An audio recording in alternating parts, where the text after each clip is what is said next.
Halo semuanya, selamat datang di channel saya. Kembali lagi bersama saya Arif di sini. Di video kali ini kita akan ngebahas gamepad lagi, cuy.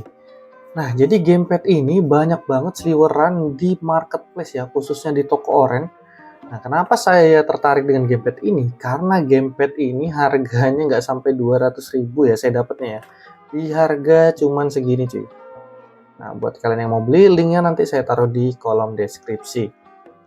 Oke, untuk ketertarikan yang pertama itu adalah si gamepad ini selain harganya yang murah, dia juga memiliki fitur gyro ya atau motion sensor dan juga dia ada tombol makronya. Nah, nanti kita buka sama-sama aja dan kita cek build quality dan juga fitur-fitur yang dimiliki oleh gamepad ini ya. Oke, sebelum kita lanjut, baiknya kalian subscribe dulu channel ini supaya channel ini semakin berkembang, cuy. Oke, tanpa berlama-lama, kita langsung aja unboxing, tapi kita coba review dulu boxnya ya. Untuk boxnya ya nothing spesial seperti biasa. Kemudian di sini sudah diperlihatkan model gamepadnya. Jadi ada beberapa model sih saya lihat. Dan itu ada brand yang sudah ngejual, tapi namanya tetap sama yaitu CM617 sih. Dan ada juga yang terlihat lebih mewah dan harganya agak sedikit mahal, tapi fitur-fiturnya saya lihat sama aja. Jadi saya ngambil yang paling murahnya aja deh, karena saya cuma penasaran doang apakah bener ada gironya atau enggak ya. Oke, untuk di sini dia support untuk Switch, kemudian Steam, iOS dan juga Android. Bagian atas tidak ada, di sini hanya tulisan wireless controller karena kontrol ini dia koneksinya adalah Bluetooth ya dan bisa wire. Kemudian di sini sama untuk konektivitasnya, platformnya ya. Terus di sini ada spesifikasi singkat, kalian bisa pause aja. Terus di sini ada varian warnanya, ada hitam dan juga warna putih, cuy. Oke, langsung aja kita buka sama-sama. Oke, ini dia barangnya, cuy. Jadi ini adalah gamepadnya. Kalau kalian lihat lumayan nih, desainnya oke. Jadi di paket penjualannya kita dapat gamepadnya, kemudian dapat buku manual dan juga kita dapat USB Type-C, cuy. Nah, kita langsung bahas build quality-nya ya. Untuk build quality-nya sih kalau saya rasa sedikit kurang rapi ya. Ini aja kayak bagian ininya nih terlihat nggak rapi, cuy. Kalau kalian bisa lihat ya, nah. Tapi bagian depan dan juga belakang sih oke-oke aja. Jadi ya sesuai masih sama harga, cuy, karena harganya juga nggak sampai 200.000 saya belinya. Terus untuk desainnya sendiri, desainnya lumayan unik dan terlihat futuristik lah ya, walaupun polosan tapi dia bagus karena dia ada RGB stripnya di bagian sini bentuk V dan juga di bagian ring analognya. Nah, nanti kita coba aja. Terus kalau kita perhatikan di bagian gripnya, di sebelah kanan itu ada tekstur model kotak-kotak begini ya. Tapi ini kalau di rasa-rasa tetap licin, nggak keset ya. Dan yang di bagian sini itu ngedoff plastiknya. Dan ada garis-garis seperti ini ya. Bagus sih sebenarnya, nggak terlalu polos-polos banget dan tidak terlalu rame-rame banget. Paling yang agak mengganggu di bagian depan ini ada rumahnya siapa saya nggak tahu. Sama seperti si Sades ya. Di Sades juga ada rumahnya. Oke, kemudian di bagian belakang kalau kita perhatiin juga di sini ada tekstur kasar yang membuat tangan kita ngegrip ya, pegang gamepadnya. Terus di sini ada dua tombol makro, cuy. Nah, untuk yang di bagian sini kalau kita perhatiin ini adalah platform dari si gamepad dan ini cara mengkoneksikannya. Contoh seperti ini ada NS atau switch ya. Kita menekan tombol home selama 3 detik, kemudian untuk PC itu tombol X dan home selama 3 detik. Android itu B dan home selama 3 detik dan terakhir adalah yang iOS itu LB dan juga home ya. Di bagian belakang kalau kita perhatiin di sini sepertinya ada tempat untuk audio jack, cuman nggak dikasih, dan ini masih belum bolong ya. Ya belum bolong cuy. Mungkin ada versi pro-nya yang ada tombol jack, ada jacknya kali ya, atau gimana saya nggak ngerti juga. Atau ini moldingan salah satu gamepad yang sudah beredar di pasaran, cuman ini versi murahnya gitu, atau gimana ya, nggak ngerti lah ya. Oke, ini juga terlalu polos cuy ya. Kalau dilihat agak jelek di bagian depan ini. Coba dikasih LED-an gitu buat indikator kan lumayan bagus gitu. Oke, gitu aja ya untuk desain dan juga build quality. Sekarang kita coba nyalakan gamepadnya untuk pertama kali cuy. Nah, oke. Begini dia si gamepadnya. Kalau kalian perhatiin RGB-nya dia nggak statis, jadi bergerak gitu. Kemudian untuk pengetesan tombol-tombol mungkin kita langsung aja ke gamepad tester ya, sekaligus kita cobain fitur-fitur yang dimiliki sama gamepad ini cuy. Oke, kita langsung aja cobain gamepad ini di gamepad tester, tapi sebelum itu saya mau kasih tutor cara koneksikan gamepad ini di PC ya, karena ini via Bluetooth. Jadi kalian pastikan PC atau laptop kalian punya Bluetooth dulu, kemudian kalian masuk ke menu Bluetooth. Nah, seperti ini. Terus kalian tinggal menyesuaikan aja mau masuk ke mode switch atau mode yang Xbox ya. Nah, kalau Xbox kalian tinggal menekan tombol X dan juga home, tekan selama 3 detik. Kita coba cuy. Oke, sudah. Sekarang kita masuk ke Bluetooth dan juga add Bluetooth device ya. Kita coba cari. Nah, ini ada Xbox Wireless Controller, kalian tinggal koneksikan aja. Oke, sudah terkoneksi dan dia terbaca sebagai Xbox Wireless Controller ya. Ini terbaca sebagai Xbox Wireless Controller. Ya, begitu aja caranya, mudah. Sekarang kita ke gamepad tester cuy. Nah, sekarang kita cobain dulu nih untuk feel tombol-tombol ya. Kita coba dari action button. Oke, untuk tombol-tombolnya terasa clicky, ya standar membran lah ya. Saya juga belum pernah nyobain yang mechanical, tapi untuk membran sendiri udah lumayan oke sih. Dan dia sedikit membal gitu. Oke, no problem sih, nggak ada masalah. Untuk D-padnya oke. Aman, tombol start select. Oke, aman. Ini tombol turbo dan juga tombol snap atau capture ya untuk di switch.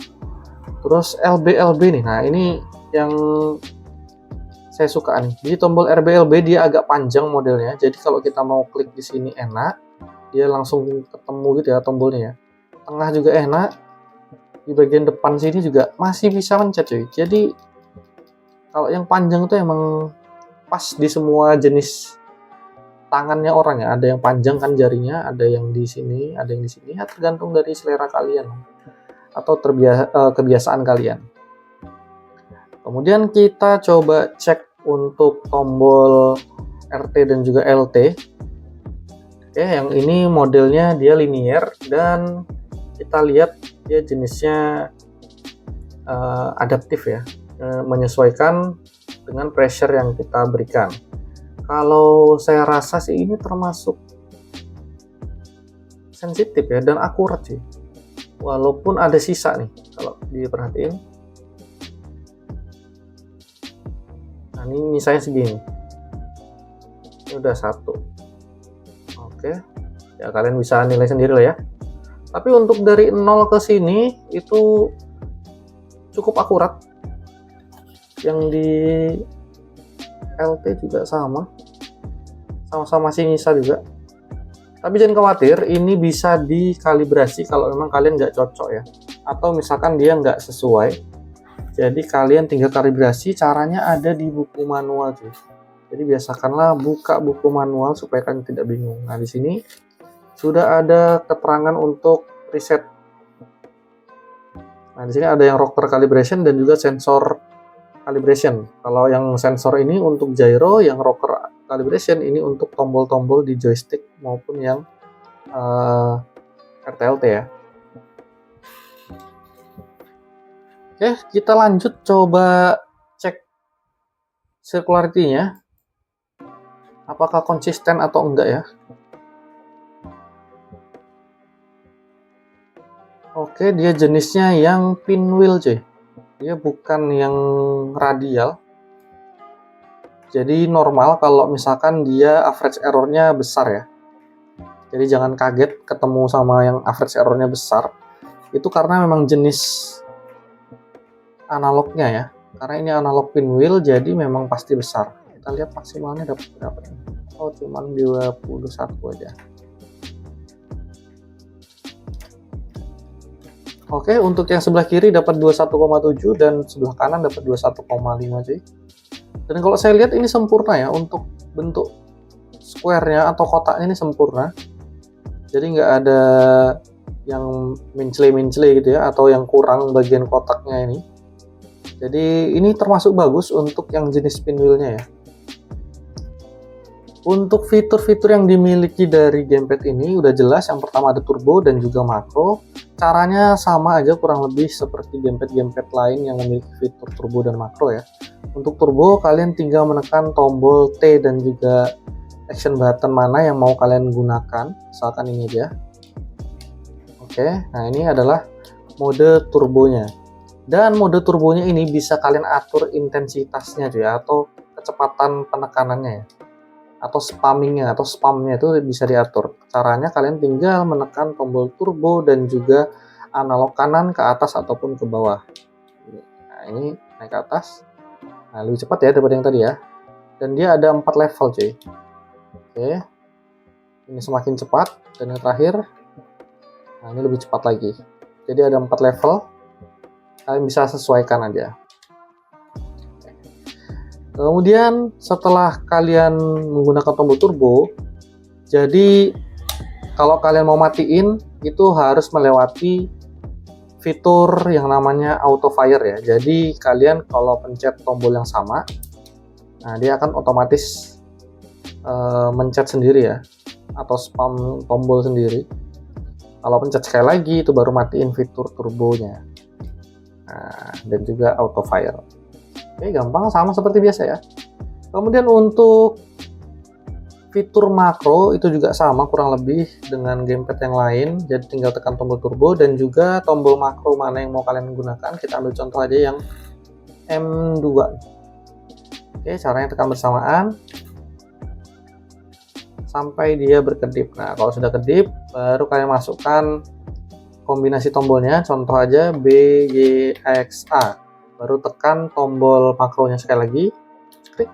Nah, dia geter. Dan kalau kita tekan tombol makronya, oke, kalian sudah lihat ya, sudah berfungsi. Cara matikannya sekarang, kalian tahan tombol turbo dan juga makro sampai dia kedip dan bergetar lagi. Kalau sudah, tekan lagi makronya, jangan tekan action button apapun. Nah, dia otomatis menghapus. Dan saya pencet lagi makronya, nggak ada fungsi apapun.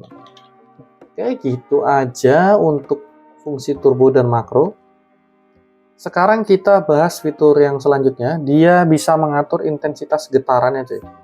Nah, sebelum itu kita coba tes getarnya dulu, apakah ini bergetar secara normal atau tidak.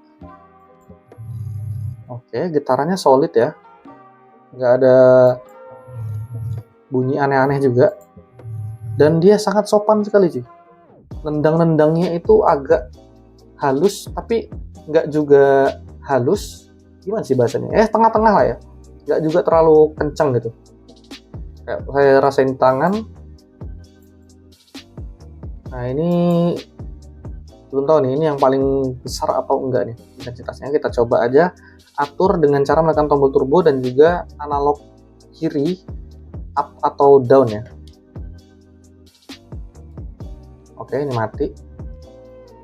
Ini kecil, ini tengah-tengah, ini paling besar. Oh gitu, oke. Jadi begitu aja untuk intensitas getar. Yang selanjutnya kita bisa ubah lampu RGB ini kalau kalian anti RGB ya orangnya, atau kalau kalian mau menyesuaikan warna tema setup kalian, ini bisa diatur cuy. Caranya kalian tinggal menekan tombol R3 dan juga L3, ini tekan secara bersamaan. Nah, oke, kalau ini dia berubah-ubah warnanya bergantian. Kalau mau statis, pencet sekali lagi, sama ya tombolnya. Jadi kalian tinggal menyesuaikan aja dan cari warna yang kalian inginkan. Atau kalau kalian nggak suka dan ini mengganggu, tinggal pencet aja terus sampai dia mati. Nah, mati ya. Padahal ini gamepadnya juga masih hidup, cuman mati RGB-nya. Oke, kita defaultkan aja dulu. Itu aja. Sekarang kita cobain fitur yang berikutnya, itu bisa merubah action button ini posisinya. Nah, ini saya lupa tadi, kalau kita perhatiin, kalau saya pencet tombol B itu kan kalau di Xbox berarti ini X ya. Nah, sedangkan ini B-nya di sini harusnya. A ya, sorry, kok X. A-nya di sini, B-nya di sini. Nah, ini bisa dirubah cuy, atau bisa kita balik. Caranya tekan tombol turbo dan juga tombol R3 sekali. Set. Nah, berubah ya. Saya tekan tombol B, yang connect itu di tombol B posisi B di Xbox. Nah, cuman ini udah kebalik. Jadi kalian tinggal menyesuaikan aja game apa yang mau kalian mainkan, yang ada di Switch atau di Xbox ya. Atau kalau kalian biasa pakai Xbox, nggak perlu khawatir jadinya dengan susunan tombol actionnya yang seperti ini ya. Oke, kita kembalikan lagi.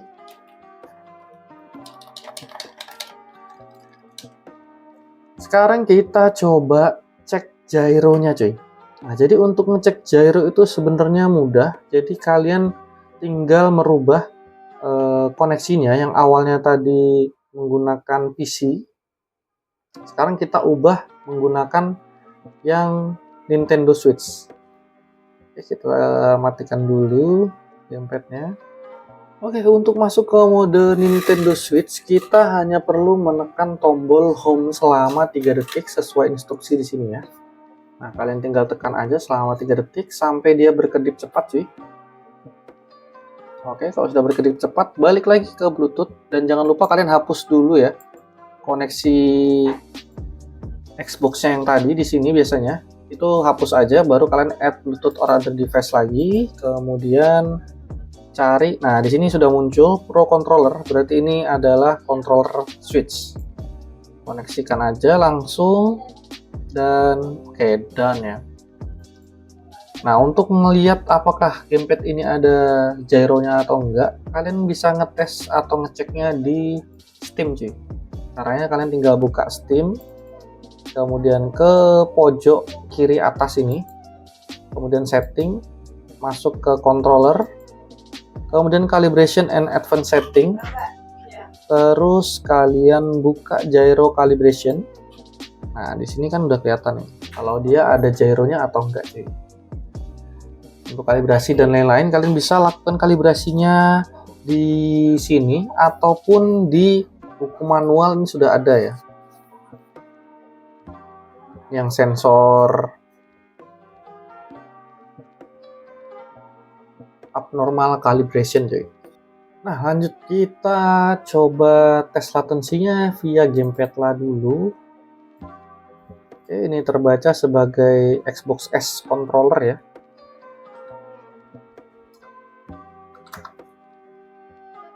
Oke, kita putar analog kiri tanpa berhenti.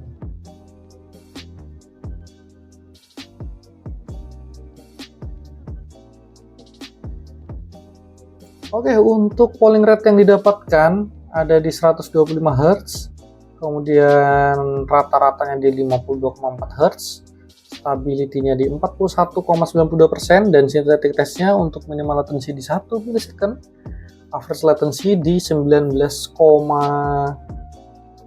ya, 09, dan maksimumnya di 58,04.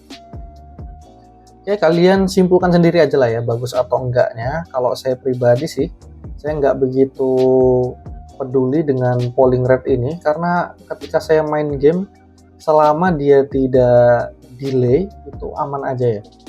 Tapi kalau emang kalian bisa ngerasain delaynya, berarti ini gamepadnya kurang cocok untuk kalian sih. Oke, gimana menurut kalian gamepad ini apakah layak untuk kita beli atau enggak ya? Nah, tapi sebelum ke kesimpulan, kita cobain dulu tes beberapa game. Saya mau cobain tes game balap untuk ngetes triggernya, dan juga game bola buat ngetes analognya. Oke, di pengetesan game yang pertama seperti biasa kita cobain main Unbound untuk ngetes triggernya ya. Kita tes apakah dia smooth atau enggak. Kalau untuk tipikal triggernya ini lumayan enteng. Oh, dan ini lumayan enak ya buat nahan gas. Kalian bisa nilai sendiri lah ya, sesuai dengan yang kalian lihat di video. Kalau saya nekannya sedikit ya dia sedikit, dan dia tidak naik turun. Oke, kita gas aman, gaspol pun aman. Oke, mencet nos, ini ada getarannya cuy.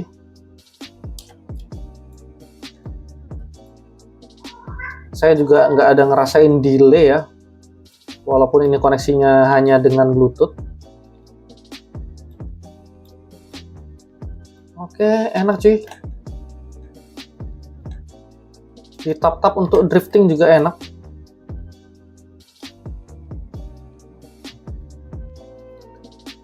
Kemudian buat main drag juga harusnya ini enak ya, karena posisinya kita bisa nahan gas RPM-nya supaya dia stabil ya. Jadi kalau kalian main drag di game balap itu sangat terpakai cuy, atau sangat kita butuhkan.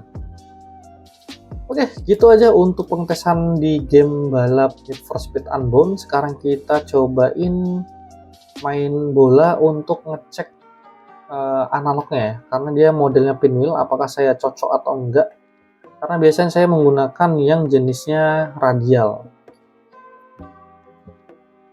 Oke, di pengetesan game berikutnya kita cobain main FC24 ya buat ngetes analog, karena ini menggunakan yang jenis pinwheel, jadi saya juga harus butuh penyesuaian ya cuy. Kalau saya rasain sih agak beda ya emang rasanya, nggak sama kayak pakai yang jenisnya sirkular atau radial. Butuh penyesuaian cuy. Tapi kalau untuk dimainkan di game ini sih masih enak-enak aja, walaupun harus penyesuaian juga. Oke, gimana menurut kalian? Gamepad ini apakah layak untuk kita beli atau enggak? Jadi kalian silahkan simpulkan sendiri ya. Jadi kalau saya sendiri sih beli gamepad ini ya karena penasaran. Kebetulan juga harganya murah, jadi apa salahnya ya kita cobain gamepad Cerehore ini ya. Dan fiturnya juga lumayan banyak, kemudian tidak buruk-buruk juga setelah kita lakukan pengetesan tadi ya di beberapa pengujian. Nah, untuk kalian yang mau beli gamepad ini, link pembelian saya taruh di kolom deskripsi. Kemudian jika ada yang ingin kita diskusikan, langsung aja komentar di bawah cuy. Kita diskusi bareng ya. Oke, gitu aja untuk bahasan kita pada gamepad CM617 ini. Apabila kalian suka silahkan like dan juga subscribe cuy. Oke, see you on next video. Bye bye.